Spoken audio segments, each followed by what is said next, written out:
ৰূপহীৰ ৰাজচক্ৰ এলেকাৰ ৫খন গাঁও বৰ্তমান বানৰ কৱলত। ব্ৰহ্মপুত্ৰৰ বাঢ়নী পানীয়ে নষ্ট কৰিলে কৃষকৰ শ শ বিঘা ধান আৰু মৰাপাটৰ খেতি। নগাঁও জিলাৰ জুৰিয়াৰ চিতলমাৰী বিল অঞ্চলৰ বহু কৃষকৰ হাহাকাৰ পৰিস্থিতি।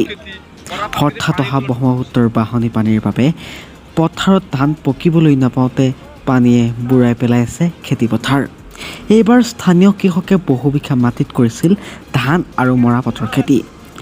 বাঢ়নী পানীৰ ফলত খেতি এতিয়া পানীৰ তলত।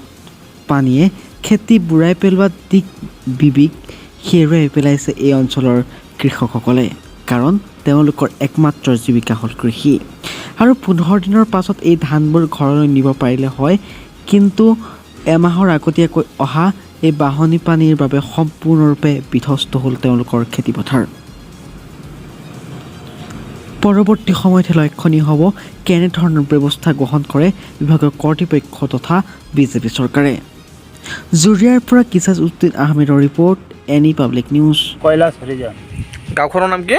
চিতলমাৰী, চুতিৰপাৰ চিতলমাৰী বিল। এই ছাইডটো কি ৰিভাৰ এৰিয়া পৰে নেকি? নাই, এইটো আমাৰ চিতলমাৰী বিলতে পৰে। বিলতে পৰে না? এইটো ব্ৰহ্মপুত্ৰৰ বাঢ়নী পানী নেকি? এইটো বাঢ়নী পানী। ব্ৰহ্মপুত্ৰৰ বাঢ়নী পানী। এইবোৰ কি আগতীয়াকৈ বানপানী আহিছে নেকি? 1 মাহ আগতে আহিছে। কিমান ক্ষয়ক্ষতি হৈছে আপোনাৰ? মোৰ 5 বিঘা মাটি ধান গৈছে, 2 বিঘা মৰাপাট গৈছে। পানীৰ তলত গুচি গ'ল। ককাই বহুত আছে, চবৰে গৈছে। চব পানীৰ তলত গুচি গ'ল। চব পানীৰ তলত। ধান কাটিব পৰা নাই? এটাও কাটিব পৰা নাই। ধান পকিছেনে? ধান পকাই নাই। পকাই নাই, পানীত ডুবাই দিলে। আৰু এটা যিটো পকিছিল সেইটো আৰু পানীৰ তলত গ'ল। পানীৰ তলত গ'ল। কাটো বুলি ৰাতি পানীৰ তলত গৈছে। বহুত ক্ষতি হৈছে। বহুত ক্ষতি। কি ক'ব চৰকাৰক? কি ক'ম মানে, চৰকাৰে যদি আমাক সহায় সুবিধা দিয়ে, পৰিয়ালটো খুৱাব লাগিব, চলিব লাগিব। একমুঠিও ধান নাই ঘৰত, খাব কি মানুহ, ল'ৰা ছোৱালী কি কেনেকৈ ৰাখিম, সেইটোৱে চিন্তা লাগিছে। এই খেতিৰ ওপৰতে বঢ়া আপোনাৰ? বেলেগ কাম নাই আমাৰ, সেই খেতি কৰি খাই থাকোঁ আৰু।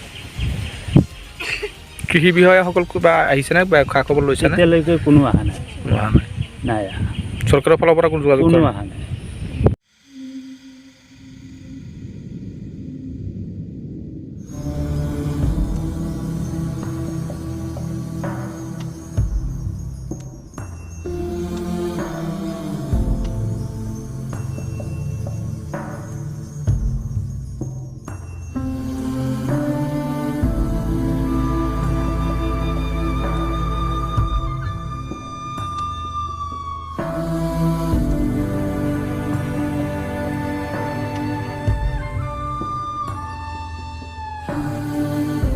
आप एक बार आसाम आएंगे तो भूल नहीं पाएंगे।